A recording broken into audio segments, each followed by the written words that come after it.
సహోదరులారా, నేనిదివరకే పట్టుకొని ఉన్నానని తలంచుకొనకు. అయితే ఒకటి చేయుచున్నాను, వెనుకున్న వాటిని మరిచి ముందున్న వాటి కొరకే వేగిరపడుచు పరిగెడుతున్నాను. స్తోత్రం చేద్దాం. హల్లెలూయా. పౌలు గారు ఎప్పుడు కూడా ఒక మాట అంటాడని, నా విశ్వాసమును నేను కాపాడుకున్నాను, నా పరుగు కడముట్టించాను అనే మాట చెప్తా ఉన్నాడు. ఈరోజు మన జీవితంలో కూడా విశ్వాస ప్రయాణము, మనము దేవుడితో నడిచిన ఈ దినాలన్నీ కూడా చివరి దినాల్లో మన విశ్వాసాన్ని కాపాడుకుంటున్నామా లేదా, మన విశ్వాసాన్ని కడవరకు మనము నిలబెట్టుకుంటున్నామో లేదా అని ఒక పరిశీలన చేస్తూ ఉండాలి. బైబిల్ వాక్యం సెలవిస్తూ ఉంది, మొదటివారు కడపటి వారు అవుతారు, కడపటి వారు మొదటి వారు అవుతారు అని. మనము కడపటి వారిగా మిగిలిపోకుండా మనందరము కూడా మొదటివారిగా యేసుక్రీస్తు న్యాయపీఠం ఎదుటగా తేటగా నిలబడుతూ, ఆయన ఎదుట సంఘముగా నిర్దోషముగా నిష్కలంకంగా నిలబడుతూ, ఆ సింహాసనం మీద ఆయనతో పాటు కూర్చునే ధన్యత పొందుకునే వారిలాగా మనం వెనకున్న వాటిని మరిచి వాటి కోసమే పరిగెత్తేవారిలాగా ఉండాలి. హల్లెలూయా. ఈ లోకము అశాశ్వతం. కొరింథీయులకు రాసిన 2వ పత్రిక 4వ అధ్యాయం మీరు గమనించినట్లయితే, కొరింథీయులకు రాసిన 2వ పత్రిక 4వ అధ్యాయం 17వ వచనంలో పౌలు అంటున్నాడు, మేము దృశ్యమైన వాటిని చూడట్లేదు కానీ అదృశ్యమైన వాటిని చూస్తున్నాము అంటే దాని అర్థం ఏంటంటే, కనపడే వాటిని మేము చూడట్లేదు కానీ కనపడని వాటిని నేను చూస్తున్నాను, వాటి కోసమే మేము ఎదురు చూస్తున్నామని పౌలు గారు అంటున్నాడు. వెనుకున్న వాటిని మర్చిపోయి ముందున్న వాటి కోసం పరుగులు పెడుతున్నాము అని అంటే, హెబ్రీయులకు రాసిన పత్రిక 12వ అధ్యాయంలో కూడా యేసుక్రీస్తు ప్రభువారు శిలువ మరణాన్ని చూడట్లేదు, ఆయనకి వచ్చిన శ్రమలు చూడట్లేదు, కొరడా దెబ్బలు చూడట్లేదు. ఆయన ఏం చూస్తున్నాడంటే పునరుద్ధానమును చూస్తున్నాడు. స్తోత్రం కలుగునుగాక. శుక్రవారం రోజు వచ్చే శ్రమలు ఆయన చూడట్లేదు. శుక్రవారం రోజు, గురువారం రోజు తీర్పు. ఆయన అనేక మంది అనేక దుర్భాషలాడారు, ఆయన అనేకమైన మాటలు మాట్లాడారు, ఆయన్ని తోలనాడారు, అనేకమైన హింసలు పెట్టారు, కొరడా దెబ్బలు, బెత్తాల దెబ్బలు, ఆయన ఒంటి నిండా గాయాలు, వస్త్రాలు కూడా లాగేశారు. ఆయన ఆ అవమానాలన్నింటినీ చూడట్లేదు. వస్తున్న గాయములు, చేస్తున్న గాయములు, వస్తున్న అవమానాలు చూడట్లేదు కానీ శుక్రవారము దాటి, శనివారము దాటి, ఆదివారం మరణాన్ని జయించి మరణపు ముళ్ళును విరిచి సశరీరుడిగా ప్రత్యక్షమయ్యే పునరుద్ధాన దినమును చూస్తున్నాడు. స్తోత్రం కలుగునుగాక. పౌలు కూడా అదే మాట అంటున్నాడు, ఈరోజు నాకు వచ్చే కష్టాలు, ఈరోజు వచ్చే బాధల్ని చూడట్లేదు కానీ దేవుడిచ్చే జీవ కిరీటం, దేవుడిచ్చే మహిమ కిరీటం, దేవుడు చూపించేటువంటి ప్రేమను పొందుకోవడానికి కోసం నేను పరుగులు పెడతా ఉన్నాను. ఈ లోకం అశాశ్వతం అని అంటున్నాడు. ఈరోజు మనము కూడా చిన్న చిన్న వాటి కోసం మనం ప్రాకులాడుతూ ఉంటాం, ఆరోగ్యం కోసం ప్రాకులాడుతూ ఉంటాం, చిన్న చిన్న విషయాల కోసం గంటల తరబడి మనం ప్రార్థన చేస్తాము కానీ పరలోక రాజ్యమును నిత్యత్వంలోకి ప్రవేశించాలని ఎప్పుడు కూడా మనం ఆశతో ఆలోచన కలిగి ప్రార్థించేవారుగా ఉండాలి. హల్లెలూయా. పౌలు అంటాడండి, ఫిలిప్పీలకు రాసిన పత్రిక 1వ అధ్యాయం 21వ వచనంలో ఏమంటాడంటే, బ్రతుకుడు క్రీస్తే, చావైతే లాభం అంటాడు. ఎందుకు ఈ మాట మాట్లాడుతున్నాడు అని అంటే, ఈ లోకంలోకి మనం ఏమీ తీసుకొని రాలా. 1 తిమోతి పత్రిక 6వ అధ్యాయం 7వ వచనంలో అంటాడు, ఈ లోకంలోకి నేనేమీ తీసుకొని రాలేదు, పోయేటప్పుడు ఏమీ తీసుకొని పోం. ఈ శరీరం ఒక గుడారం అని అంటా ఉన్నాడు. 2 కొరింథీ పత్రిక 5వ అధ్యాయం 1వ వచనం కానుంచి మీరు గమనిస్తే ఈ శరీరము కేవలం ఒక గుడారం అని చెప్పి మాట్లాడుతూ ఉన్నాడు. హెబ్రీ పత్రిక 11వ అధ్యాయం 13వ వచనాన్ని మీరు గమనిస్తే అక్కడ కేవలం మనం యాత్రికులము అని మాట్లాడుతూ ఉన్నాడు. హెబ్రీ పత్రిక 13వ అధ్యాయం 14వ వచనంలో కూడా మన స్థిరమైన నివాసం ఇది కాదు, పరలోక రాజ్యంలో స్థిరమైన నివాసం ఉందని మాట్లాడుతూ ఉన్నాడు. హల్లెలూయా. మన ఆలోచన ఎప్పుడు కూడా ఎలాగుండాలి అని అంటే, ఇప్పుడు జరుగుతున్న పరిస్థితులు కానీ, గతాన్ని తలుచుకుంటూ పరిస్థితులు కానీ ఉండకూడదు కానీ, భవిష్యత్తులో నేను క్రీస్తుతో కూడా నివాసము చేయబోతున్నాను, నేను క్రీస్తుతో కూడా యుగాయుగములు జీవించబోతున్నాను. ఈ శరీర సంబంధమైన అనారోగ్యాలు వస్తుంటాయి, పోతుంటాయి, శరీర సంబంధమైన బాధలు వస్తుంటాయి, పోతుంటాయి. అప్పుల బాధలు ఇవ్వాలంటే రేపొద్దున వెళ్ళిపోతాయి. జ్వరం వచ్చిందని బాధపడతాం, ట్యాబ్లెట్ వేసుకుంటే తగ్గిపోతుంది. ఒంట్లో నీరసం ఉంది, లేకపోతే శరీరంలో బలహీనత ఉందని చెప్పి మనం దిగులు పడతా ఉంటాం. అవి 2-3 రోజులకు తగ్గిపోతాయి. కానీ శాశ్వతమైనది ఒకటే, ఈ శరీరం అనే గుడారాన్ని విడిచిపెట్టి, ఈ లోక నివాసాలన్నింటినీ కూడా దృశ్యమైన వాటిని విడిచిపెట్టి ఒకానొక రోజు క్రీస్తు న్యాయపీఠం ఎదురుగా మనం నిలబడి తీర్పులోకి ప్రవేశించి మనం నిష్కలంకముగా కనుక ఉంటే బుద్ధిగల కన్యకల గనక మనం ఉంటే, దేవుడు చెప్పినట్లు గనక మనం విని జీవిస్తే ఆయన పరలోక రాజ్యములో యుగాయుగములు నివాసములోకి నిత్యత్వంలోకి మనల్ని ప్రవేశపెడతాడు. స్తోత్రం కలుగునుగాక. కాబట్టి ఈ భౌతిక సంబంధమైన గుడారాల వైపు చూడొద్దని పౌలు గారు చెప్తున్నాడు. ఈ తాత్కాలికమైన దృశ్యమైన వాటిని మనం చూసేవారిలాగా మనం ఉండకూడదు. ఒకసారి చదువుదాం. కొలసీలికి రాసిన పత్రిక 3వ అధ్యాయము 1వ వచనాన్ని చదువుదాం. నీవు క్రీస్తుతో కూడా లేపబడిన వాడివైతే పైనున్న వాటినే వెతుకుడి. తర్వాత పైనున్న వాటి మీదనే కానీ భూ సంబంధమైన వాటి మీద మనసు పెట్టుకోకుడి. స్తోత్రం కలుగునుగాక. ఈ లోకములో ఉన్న భూ సంబంధమైన విషయాల గురించి ఏంటంటే, ఏం తిందుమా, ఏమి తాగుదుమా, ఏమి ధరించుకుందుమా, వామ్మో నాకు అనారోగ్యం వచ్చింది ఎలాగా అని వీటి కోసం మనం ఎక్కువగా ప్రార్థన చేస్తూ ఉంటాం. ఒకవేళ మనకి గనక మరణం వచ్చిందనుకోండి, లేదా అంచె దినాల్లో మనం ఉన్నాం, దేవుడు రాకడొచ్చిందనుకోండి, మనం ఎక్కడికి వెళ్తామో ఒక్కసారి ఆలోచించేవారిగా మనం ఉండాలి. ఈ తాత్కాలికమైన విషయాల కోసం మనం ప్రార్థన చేస్తూ ఉంటాం, పరితపిస్తూ ఉంటాం, పోరాడుతూ ఉంటాం. అయ్యో నా సమస్యలు, అయ్యో నా శ్రమలు, అయ్యో అనారోగ్యాలు, అయ్యో మందులైపోయాయి, ఇంట్లో అయిపోయాయి, ఇవి అయిపోయి, రేపటి గురించి చింతిస్తూ ఉంటాం, నా పిల్లలు ఏంటి అని. వీటన్నిటి గురించి కూడా నీ భారం యెహోవా మీద మోపుము. హల్లెలూయా. నీ భారం ఆయన మీద మోపి, అయ్యా నా పిల్లల్ని చేతికిస్తున్నాను, నా సమస్యల్ని చేతికిస్తున్నాను, రేపటి గురించి నేను బాధపడకుండా నావన్నీ నీ చేతికిస్తున్నాను. నా మనసులో ఒకటే నిన్ను చేరుకోవాలి, నా మనసులో ఒకటే ప్రార్థన, నిన్ను నేను చూడాలి, నేను నా కుటుంబం పరలోక రాజ్యంలో యుగాయుగంలో జీవించాలి.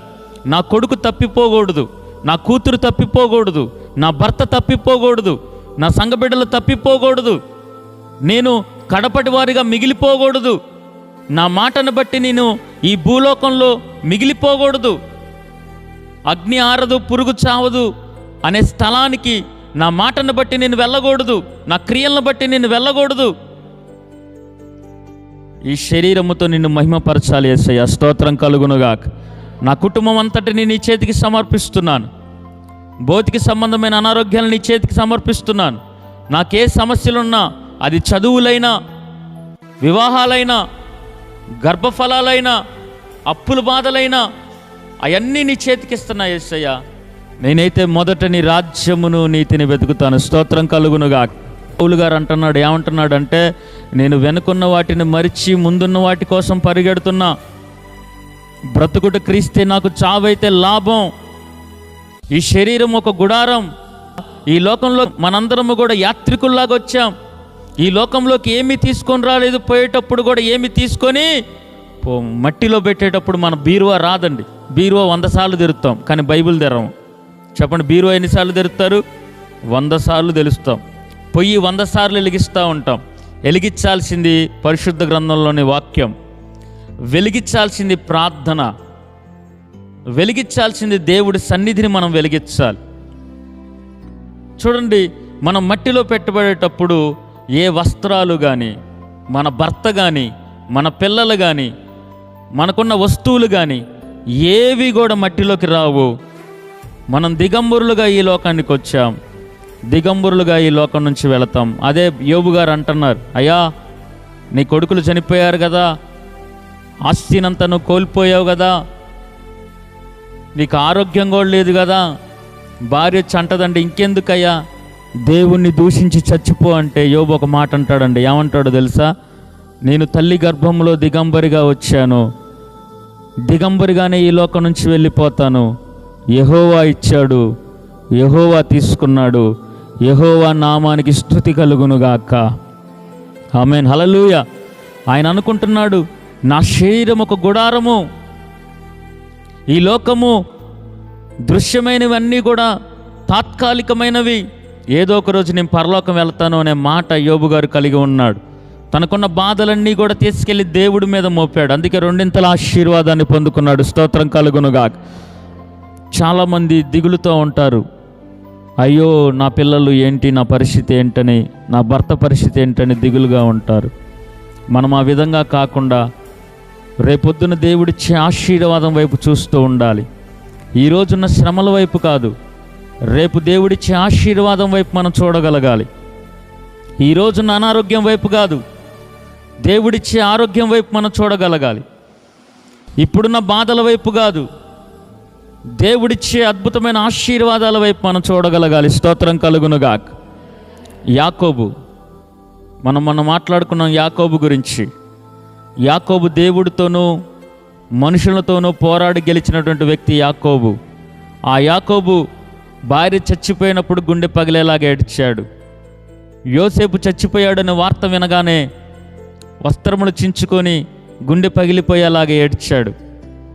నాకెవరూ లేరు, ఇంకా నా భార్య దూరం అయిపోయింది, నా కొడుకు దూరం అయిపోయాడని చెప్పి, ఇంకా ఉన్నారు కుమారులు ఉన్నారు, రూబేను, షిమ్యోను, నఫ్తాలి, గాదు, ఇలా చెప్పుకుంటూ పోతే ఇంకా 11 మంది దాకా పిల్లలు ఉన్నారు. పిల్లలు ఉన్నప్పటికీ కూడా ఆయన కోల్పోయిన యోసేపును బట్టి ఏడుస్తూ ఉన్నాడు, బాధపడతా ఉన్నాడు. కానీ యోసేపు మాత్రం ఐగుప్తు సామ్రాజ్యానికి వెళ్ళినప్పుడు అన్నదమ్ములకు దూరంగా ఉన్నాడు, తల్లిని కోల్పోయి ఉన్నాడు, తండ్రికి దూరమై ఉన్నాడు. పలకరించేవాళ్ళు లేరు, మాట్లాడేవాళ్ళు లేరు, అన్నం తిన్నావా అని అడిగేవాళ్ళు లేరు, శరీర బలహీనతలు వస్తే ఆదరించేవాళ్ళు లేరు, నీకు ఒంట్లో బాగుందా అని చెప్పి మాట్లాడేవాళ్ళు, పలకరించేవాళ్ళు లేరు. అయినప్పటికీ కూడా తన చింత యావత్తు దేవుడి మీద వేసి తనకున్న బాధల వైపు చూడట్లా, తనకున్న కష్టాల వైపు చూడట్లా, తనకున్న శ్రమల వైపు చూడట్లా, దేవుడిచ్చే ఆశీర్వాదం వైపు చూస్తున్నాడు. స్తోత్రం కలుగునుగాక. వెనుకున్న వాటిని మరిచి సేవకులు ప్రవచనం చెప్తారు, నువ్వు దీవించబడతావని. ఇప్పుడున్న శ్రమలు విడిచిపెట్టి రాబోయే ఆశీర్వాదాన్ని నువ్వు చూడగలగాలి. దర్శనం చూశాడండి యోసేపు. దర్శనం చూసి ఈరోజు వచ్చే శ్రమల వైపు అతను చూడట్లా. జైల్లో వేశారు, చెయ్యని నేరానికి శిక్ష అనుభవిస్తున్నాడు, ఆ శిక్ష వైపు చూడట్లా. అన్నదమ్ములు అమ్మేసిన స్థితి వైపు చూడట్లా. నాకు ఎవరూ లేరనే బాధ అతనికి లేదు.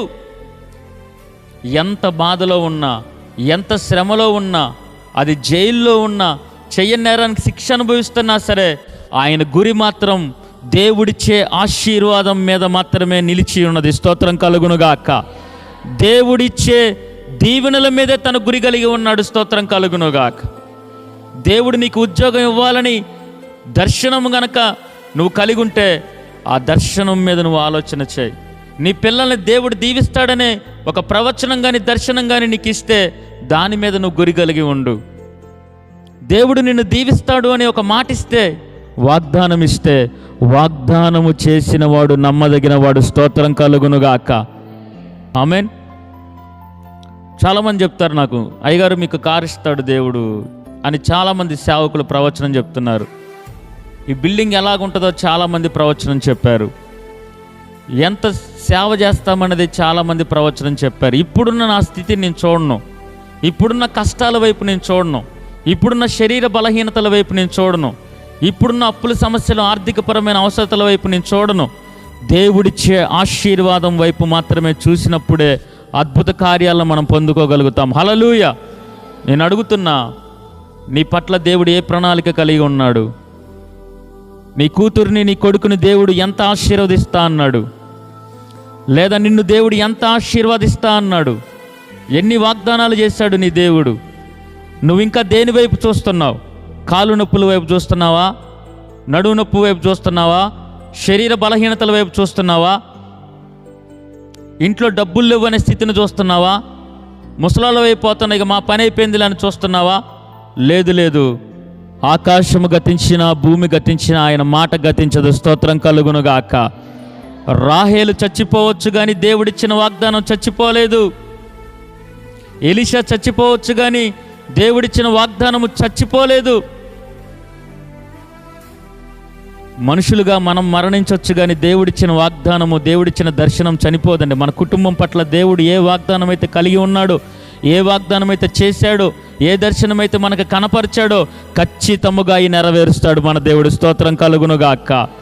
ఆ దర్శనం వైపు నువ్వు చూస్తూ ప్రయాణం చేయాలి. ఆ ప్రవచనం వైపు నువ్వు చూస్తూ ప్రయాణం చేయాలి.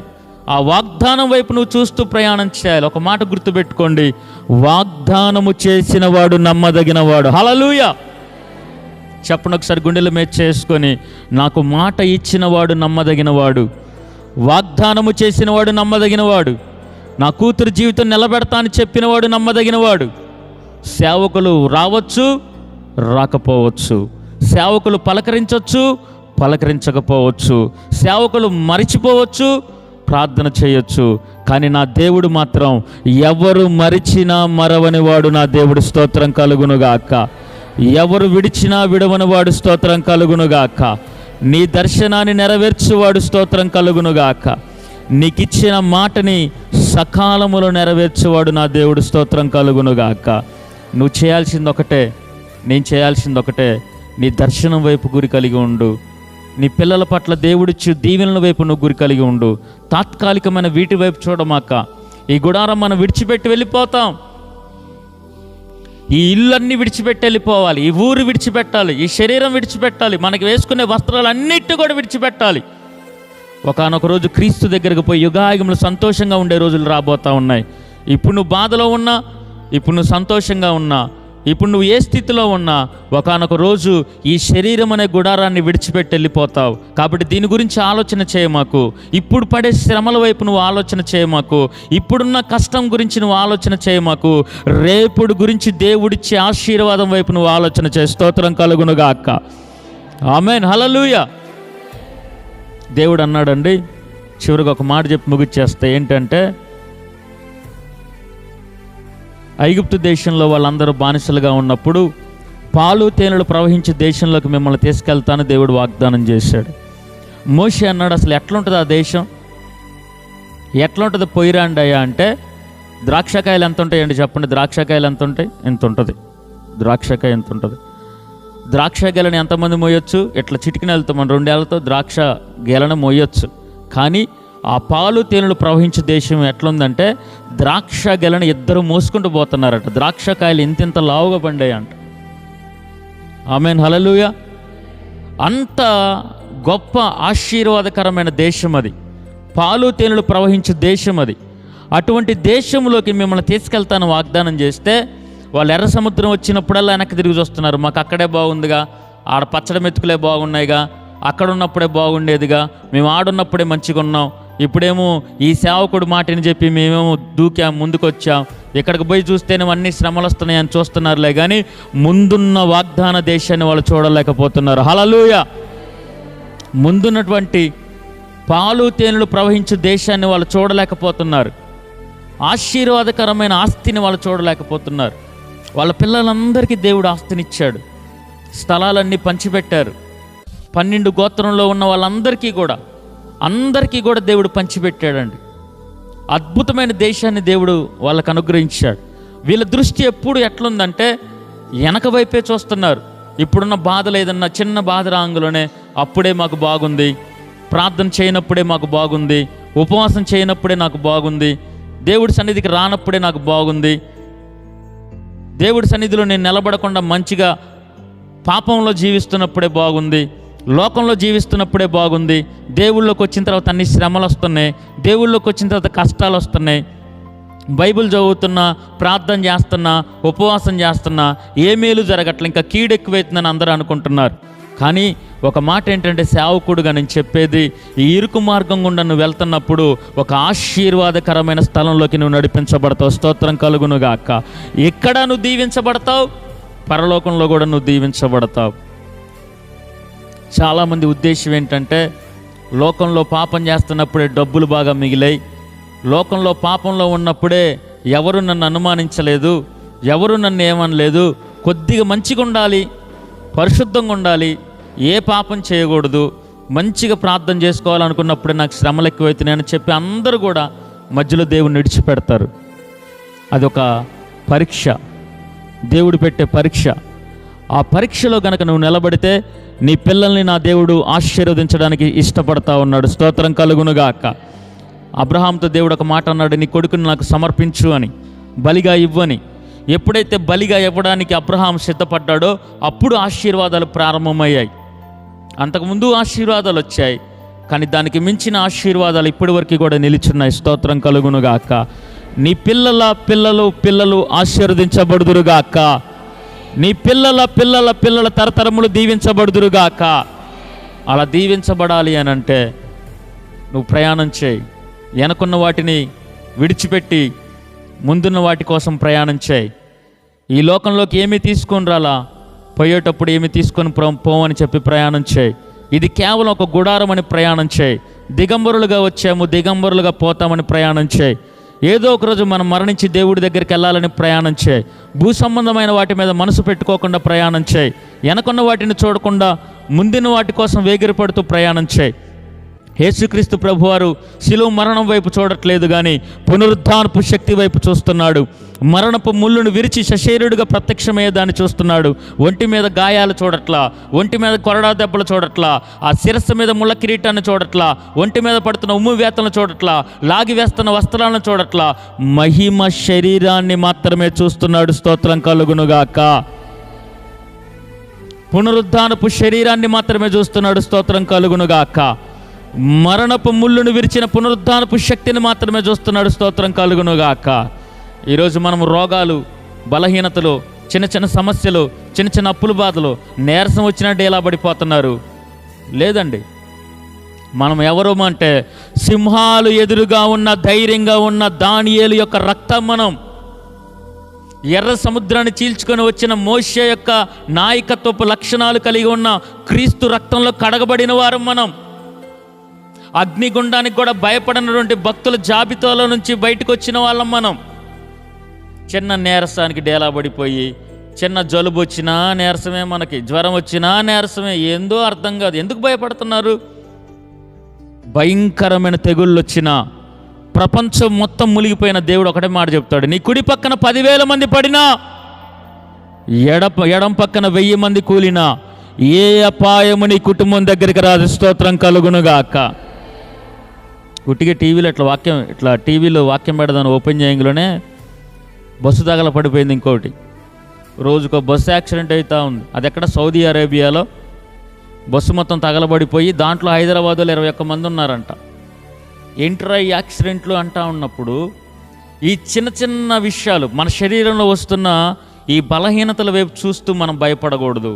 కుటుంబంలో వస్తున్న చిన్న చిన్న శ్రమలు చూస్తూ మనం భయపడకూడదు. మనలో ఉన్న అనారోగ్యాన్ని చూస్తూ మనం భయపడకూడదు. బయట జరుగుతున్న ప్రకృతి విపత్తులను బట్టి మనం భయపడకూడదు. యుద్ధాలు, భూకంపాలు, యాక్సిడెంట్లను బట్టి మనం భయపడకూడదు. ఎందుకంటే ఈ లోకములో మనం తాత్కాలికంగా ఉండబోతున్నాం.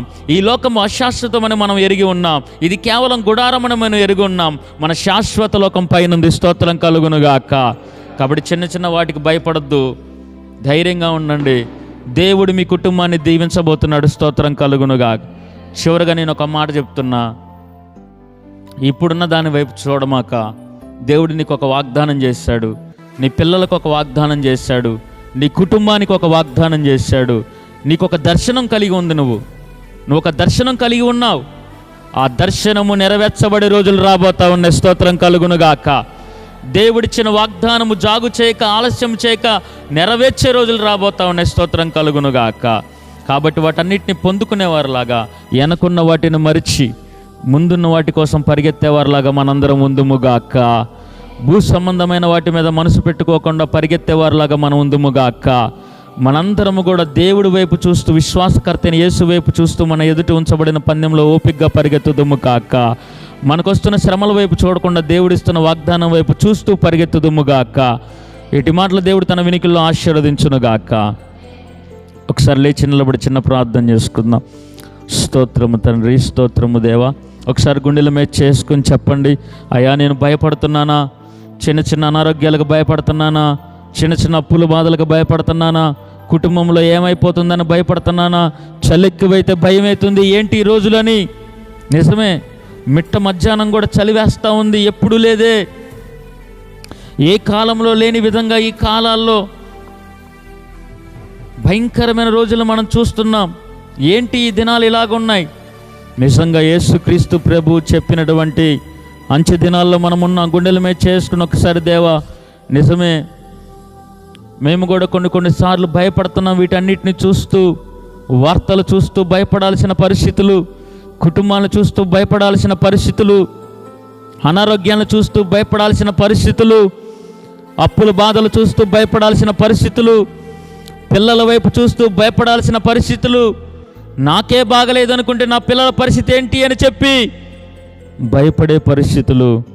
తండ్రి, నువ్వు చెప్తున్నావు భయపడొద్దు, భయపడొద్దు, భయపడొద్దు అని నువ్వు చెప్తున్నావు.